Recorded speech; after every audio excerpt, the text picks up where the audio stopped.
नमस्कार, मैं योगेश शर्मा, सत्यवाणी हिंदी से। मित्रों, आज मन उदास है। आज का जो वीडियो है वो बड़े ही आहत मन से मैं बना रहा हूँ और मैं रिक्वेस्ट करता हूँ कि वीडियो को अंत तक देखना है। अगर समय कम है तो वीडियो सेव करके चाहे रख लें, फिर देखें, बार बार देखें। शायद जो मैं कहना चाहता हूं वो आप भी कहना चाहते हैं। आपके मन की बात का ये वीडियो है। अभी हम पिछले कुछ दिनों से, बल्कि कहूँगा कुछ महीनों से, टीवी चैनलों पर, यूट्यूब चैनलों पर, अखबार के माध्यम से कुछ लोगों को एक प्रोपेगेंडा करते हुए देखते हैं। कुल मिला के सनातन धर्म वालों को गालियां देते हैं, चाहे स्वामी प्रसाद मौर्य हो या बिहार के शिक्षा मंत्री चंद्रशेखर हो या दूसरे दलित नेता जो कहते हैं अपने आप को वो दलितों की आवाज़ कभी नहीं उठाते, पर हिंदू धर्म को बुरा भला कहने में उनको कोई हिचक नहीं होती। अभी लेटेस्ट आपने सुना होगा, तमिलनाडु के सीएम के पुत्र उदयनिधि स्टालिन, बहुत बुरी बात उन्होंने कही है। उन्होंने तो यहाँ तक कह दिया और लोगों से 10 कदम आगे बढ़ के कह दिया कि हिंदू धर्म जो है वो कोरोना है, मलेरिया है, इसका उन्मूलन होना चाहिए, ये खत्म होना चाहिए। अरे तुम्हारी औकात क्या है? मैं पूछता हूँ, तुम्हारी औकात क्या है? 1200 साल की स्वतंत्रता हमें मिटा न सकी। जो इन्वेडर आए थे भारत में वो मजहब लेकर आए थे, वो उन्होंने थोपा भी, लेकिन हमारा समूल नाश तो वो भी न कर सके। तुम्हारी क्या औकात है? महर्षि अगस्त की भूमि पर पैदा हुए कर्कट हो तुम कैंसर नहीं, तुम एड्स हो। तुम हमें कोरोना बोलते हो, तुम तो एड्स की बीमारी हो जिसका कोई इलाज ही नहीं होता है।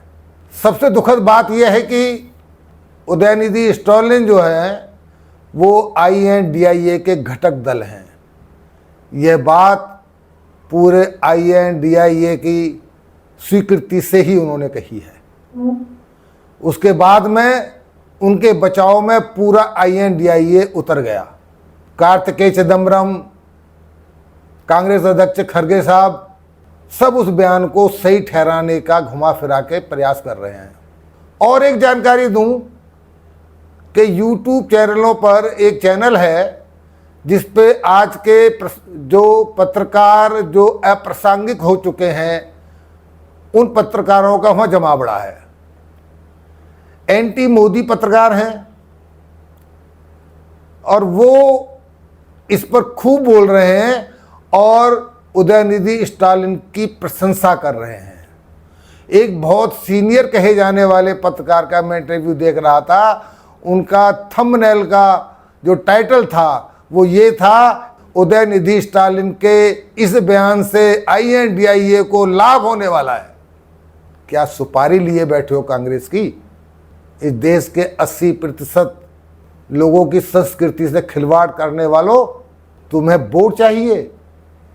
पता है इसकी वजह क्या है? एक बहुत बड़ी वजह है कि हिंदू सहिष्णु हैं। सनातन धर्म में कहीं भी कट्टरता के लिए स्थान नहीं है। हम तो उस संस्कृति के लोग हैं जो सबकी बात सुनते हैं। हमारे कहा गया है, जो भी धर्म आए, जो भी मजहब तुम्हारे सामने आए, उसको नमस्कार करो, उसकी बात सुनो। ये नेति नेति वाला देश है, ये नेति नेति वाली संस्कृति है। नेति नेति अर्थात कभी एंड नहीं होता ज्ञान का। आप जानिए और जानिए। ये जो ज्ञान का प्रकाश है, ज्ञान का प्रकाश से तात्पर्य खुद को जानने का ज्ञान, इसका अंत नहीं होता।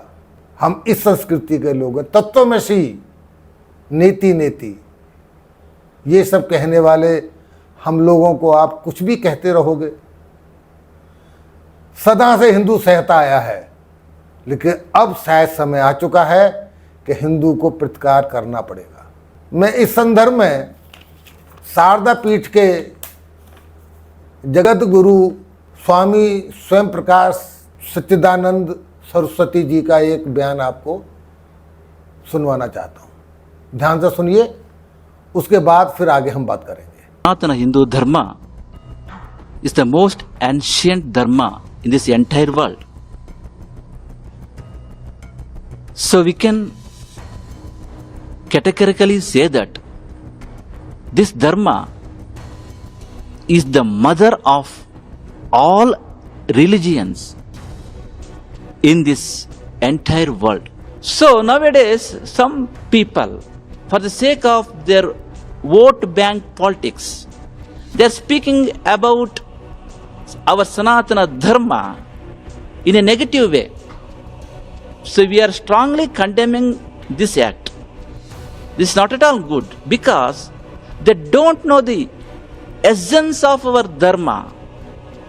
They don't know the real truth of our Dharma. Simply they are blaming our Dharma just for their political benefits. Shri Hemant Biswa Sharma सीधे सीधे राहुल गांधी को पूछ रहे हैं, वो बताएं इसके बारे में क्या कहना चाहते हैं। I've seen the statement of that politician, and the same statement was also issued by one of the MP of the Congress party, Kartik Chidambaram. And also I have seen that similar kind of, more or less similar kind of statement has also issued some time back by Mr. Kharge. I do not want to condemn that minister from Tamil Nadu because he has exposed himself. But question is whether Congress party will be still in alliance with DMK. Whether Congress party will expel Kartik Chidambaram or he will be there. So this is a test for Rahul Gandhi. He has to take a decision that whether he respects Sanatan Dharma or not. It is his test.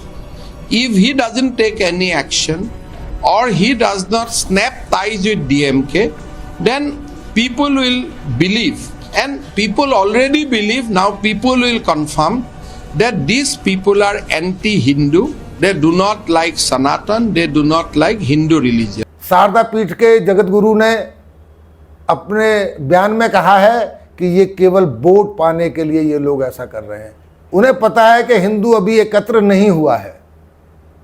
हिंदुओं की तो vote हमें मिली जाएंगी, गैर हिंदुओं की vote मिलनी है। गाली दोगे, अब की बार हिंदू आपको मजा चखाएगा। अब की बार तुम मजबूर कर रहे हो हिंदुओं को कि हिंदू एक हो जाएं। इसी संदर्भ में एक चिलकुर बालाजी महाराज का जो मंदिर है, वहाँ के जो स्वामी हैं, स्वामी रंगराजन, उनका बयान आया है और उन्होंने सभी सनातनियों से ये अपील की है कि वोट किनको देना है। उन्होंने ये नहीं कहा है कि मोदी को देना है, ना मैं कह रहा हूँ आपको, आप किसी को भी वोट दे सकते हैं, केवल जो सनातन के विरुद्ध हैं, सनातन के दुश्मन हैं, उनको वोट नहीं देना है। ये बैलेट की पावर तो आपके पास है ना, उसको प्रयोग करना है। तो यहाँ पे आप स्वामी रंगराजन जी का एक बयान सुनिए। A joke, and I tell the people of Tamil Nadu, in fact I request them, you show them what is the power of your ballot. Elect a person who respects Sanatana Dharma, who will believe the temple system, our culture, and will protect our original Tamil culture, which is the respect of Silapadikaram, Alvar's Pashurams, everything which is connected to Tamil culture. हम सबको मिलकर एक बात ध्यान रखनी है, मैंने कभी नहीं देखा पिछले 9 सालों में कि नरेंद्र मोदी ने कहा हो कि मैं हिंदू नेता हूं, या किसी भाजपा के नेता ने कहा हो। भाजपा का तो नारा है सबका विकास, सबका साथ, सबका विश्वास। उसमें हिंदू की तो बात उन्होंने कहीं कही नहीं। लेकिन ये लोग भाजपा को हिंदूवादी पार्टी बनाने के लिए बेबस हैं। ये चाहते हैं कि मोदी, योगी और भाजपा के सभी नेता हिंदू नेता कहलाएं, क्योंकि पिछले 2 इलेक्शन में क्या हुआ है, यूपी में भी देखा, केंद्र में भी दिखाई दिया कि गैर हिंदू वोट भी मोदी जी को जा रहा है। वो वोट इन्हें बचाए रखना है, उस वोट को अपनी ओर आकर्षित करने के लिए ये इतनी नीचता पर उतर आए हैं, हद कर दी। लेकिन मैं कहता हूं, भारत में जितने भी सनातनी हैं, किसी भी जाति से हैं, मैं जाति भेद पर भी आज आपसे बात करना चाहूंगा। हमारे यहाँ जातियां थी नहीं, वर्ण थे, 4 वर्ण थे जो काम के हिसाब से थे, जन्म के हिसाब से नहीं थे। लेकिन जातियां हमारे यहाँ डाली गई आक्रमणकारियों के आने के बाद। हिंदू धर्म तो वो धर्म है जिसने कभी कोई भी अगर बुराई किसी मजबूरी में अपना ली तो बाद में उसको छोड़ दिया। ये जातियों में हमको बांटा गया, ये बहुत बड़ा षड्यंत्र था। हमें जाति से ऊपर उठना है। हम सब एक हैं, हम सब सनातनी हैं, हम एक ब्रह्म के उपासक हैं। आपकी पूजा पद्धति कोई भी हो सकती है, आप किसी देवता को मान सकते हैं, पर मूलतः आप सनातनी हैं। ये हमारे धर्म की खूबसूरती। कट्टरता नहीं है कि आप मंदिर जाएंगे ही तो अभी आप हिंदू हैं। हमारे यहाँ मंदिर न जाने वाला भी हिंदू है, कभी व्रत न रखने वाला भी हिंदू है, पर इनके यहाँ तो रोजे अगर न रखें तो वो इस्लाम से खारिज हो जाता है। ऐसे सहिष्णु धर्म को वे ऑफ लाइफ कहा गया है। अभी मैं शारदा पीठ के जगत गुरु को सुन रहा था, उन्होंने कहा कि संसार के जितने भी धर्म हैं, जितने रिलीजन हैं, सारे ही सनातन धर्म से उपजे हैं। अभी वीडियो सुना होगा आपने। तो एक ऐसा मजहब जिसमें मानवता कहीं नहीं है, उसके विरुद्ध ये लोग नहीं बोल सकते। मुझे कहना नहीं चाहिए, पर मैं कहता हूं फटती है। बोल के दिखाएं ना, एक दिन सच बोल कर दिखाएं। नुपुर शर्मा ने एक सच बोला था, सुप्रीम कोर्ट तक उसके खिलाफ चला गया था। अब सुप्रीम कोर्ट चुप क्यों है? सुप्रीम कोर्ट अब स्वतः संज्ञान क्यों नहीं ले रहा है? क्या मजबूरी है? अगर यही हाल रहा तो हिंदू राष्ट्र की मांग करने वालों की बाढ़ आ जाएगी इस देश में। मैं ये चेतावनी दे रहा हूं। इस वीडियो के माध्यम से मैं बता रहा हूं कि अगर यही हाल रहा तो हिंदू अगर जाग गया तो हिंदू राष्ट्र की बात बहुत जोर से उठेगी। तुम्हें ये आगे का पता नहीं है। मानवता विहीन मजहब इस देश में तलवार की नोक से आया था, किसी लॉजिकल शास्त्रार्थ से बिल्कुल नहीं आया था। इस्लाम भारत का मजहब तो है नहीं, बाहर से ही आया है। और इस्लाम में लॉजिक के लिए कोई जगह नहीं है। मैं जितना इस्लाम को जान पाया हूँ या सुन पाया हूँ, उससे पता चलता है कि इंसानियत नाम की कोई चीज़ ही नहीं है। जो वहाँ अल्लाह की परिकल्पना की गई है वो बड़ी ही अजीब सी है। अल्लाह सेक्स की बात करता है, अल्लाह मारने के लिए कहता है, अल्लाह ऐसी ऐसी बातें कहता है कि जो मैं आपको चैनल पे नहीं बोल सकता। तो ऐसा धर्म फिर लोगों ने अपनाया कैसे? हर मुल्ला मौलवी का एक बयान आता है कि अगर हमारा इतना खराब है तो फिर इतने लोगों ने क्यों अपनाया? अरे तलवार की नोक से अपनाया, डर से अपनाया, और अपनाने के बाद एक आखिरत का डर और डाल दिया दिमाग में। आखिरत का डर डाल दिया और जहन्नुम और जन्नत का फर्क बता दिया। अगर सिर करोगे तो ये मिलेगा, जहन्नुम में जाओगे जंजीर डाली जाएगी, पता नहीं क्या क्या, 72 हुरें, गलवा मिलेंगे। ये कैसी बातें अल्लाह करता है। पर मैं यहाँ इस्लाम को क्रिटिसाइज करने नहीं बैठा हूँ।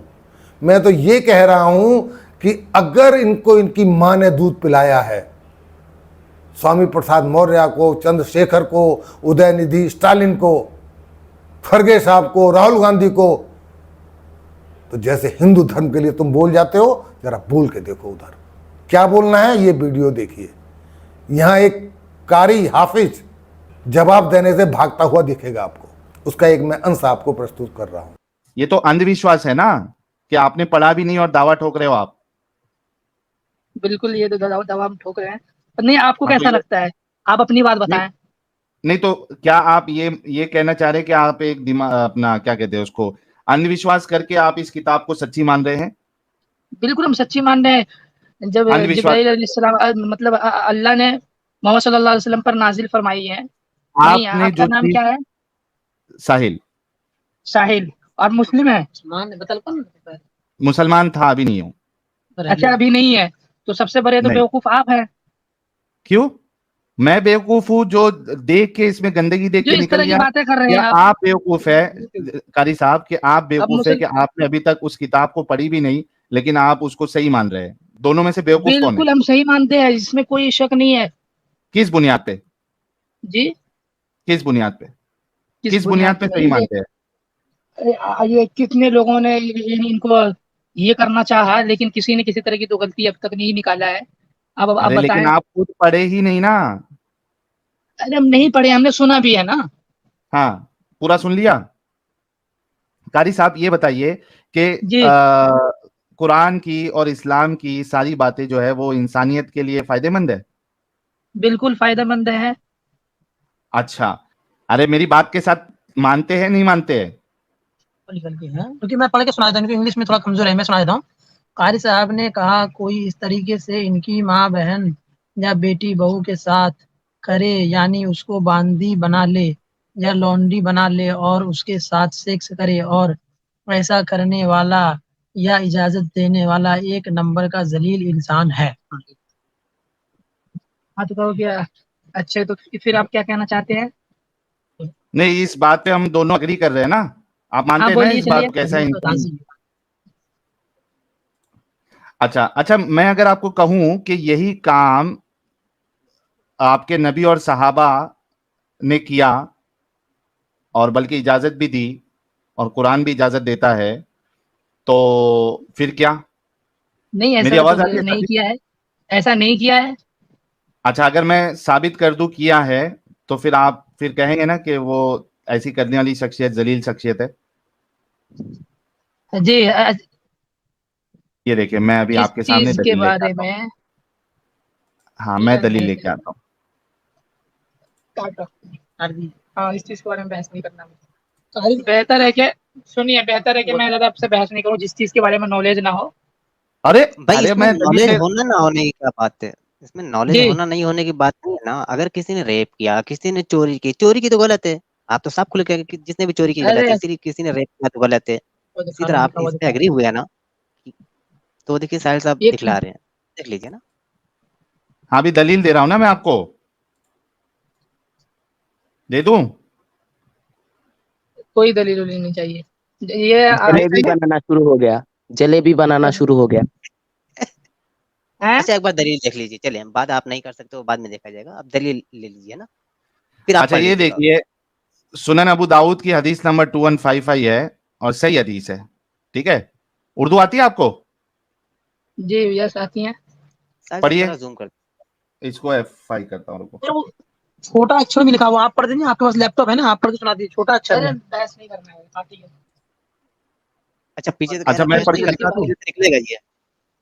जिस चीज के बारे में नॉलेज है, जब आप ये आप मुस्लिम थे, सुनिए, अच्छा, तो ये देखो फिर तो आपने सही, छोड़ दिया, मैंने तो दलील। फिर आप काहे को इस चीज में बहस अरे कर रहे हैं? कारी साहब देखो, अभी हाँ, आपने ये कहा कि कोई आपकी माँ बहन के साथ करे तो ये नहीं वो नहीं, जलील सुनिए, इंसान होगा। मेरी बात सुने आप।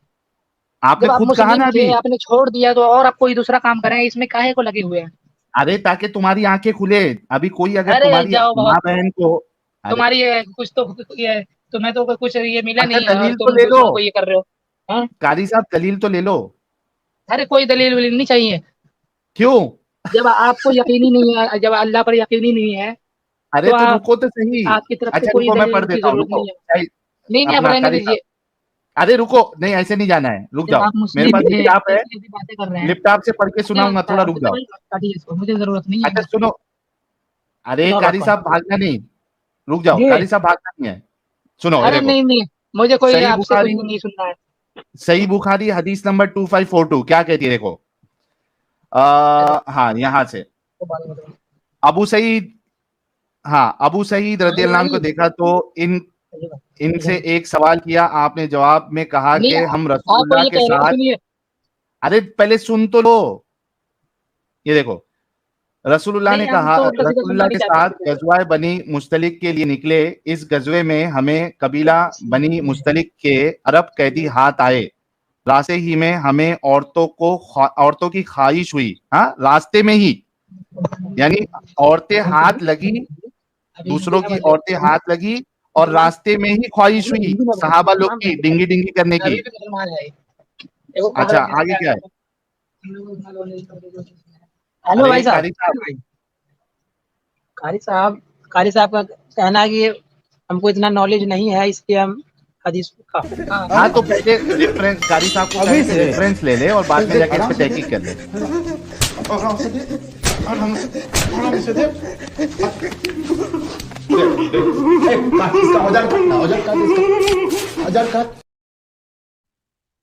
आप अवेलेबल आए। साहिल भाई कुछ कह रहे थे कारी अच्छा साहब? हाँ कारी साहब बोलिए। क्या पता आप ये फेक दे दिए, भेज रहे हैं, फेक दिखा रहे हैं और कुछ। अरे तो मैं इसी वजह से आप कह रहा हूँ ना कि आप मदरसे में पढ़ाते हैं, वहां के कोई जो आपके उस्ताद होंगे, सही बुखारी रखी होगी ना मदरसे में। जी हाँ तो सही बुखारी में जाके चेक कर लेना, पहले देख तो लो कि लिखा क्या हुआ है। आपके रसूलुल्लाह और सहाबा किस तरीके का गंदा जलील आपके वाला नहीं, आपके जलालत हैं कि वाला नहीं है? अमल। सुनिए एक मिनट। आपके रसूलुल्लाह तो आपके हैं या नहीं है? अरे आपके है ना, वो हमारे कैसे रहेंगे ऐसे गंदी हरकत अच्छा करने आपके वाला। नहीं है तो मुझे आपके नहीं है तो आप बहस मत कीजिए हमारे पे, फिर आप रहने अरे दें। तो आपके तो है ना कारी साहब, सुन तो लो नहीं पहले नहीं कारी आप साहब। कारी साहब मैं एक मिसाल देता हूँ। मान कारी साहब लीजिए साइड हो कि गए हैं। क्या हो गया, साइड हो गए। कारी साहब साइड हो गए, उनका कहना है कि आप सही चीज नहीं दिखा रहे हैं। शाहिद साहब, चलो कारी साहब तो कल्टी मारे, लेकिन हाँ मैं एक चीज गाइज ऑनेस्टली कहूंगा कि जी, उनके अंदर इंसानियत है। कारी टू साहब बी के अंदर ऑनेस्ट, हाँ जी। उनके अंदर इंसानियत है। उन्होंने जब उनको ये मिसाल दी गई, उन्होंने साफ कहा कि ये जलालत वाला काम है, ऐसा जो करेगा वो जलील इंसान है। तो उतनी तो इनके अंदर इंसानियत है। हाँ मसला ये है कि अच्छा, दूसरी दूसरी अच्छी बात कारी साहब की ये है कि जलेबी नहीं बनाए, सीधा कल्टी मारे वो एक अलग मसला है, लेकिन जलेबी नहीं बनाया उन्होंने। उन्होंने सोचा कि यार चलो सीधा निकल ही जाते हैं। मुस्लिम से बहस करते हुए किस तरह भागता है, एक सच को सुनकर भागता है। वो सच आप भी जानिए और ये लोग भी उस सच को जाने और जरा बोल के दिखाएं। वीडियो देखने के लिए बहुत बहुत धन्यवाद। अगर आपको वीडियो अच्छी लगी है तो मेरा आग्रह है कि अवश्य ही सब्सक्राइब कीजिए, शेयर कीजिए और नोटिफिकेशन बेल को दबा दीजिए। धन्यवाद।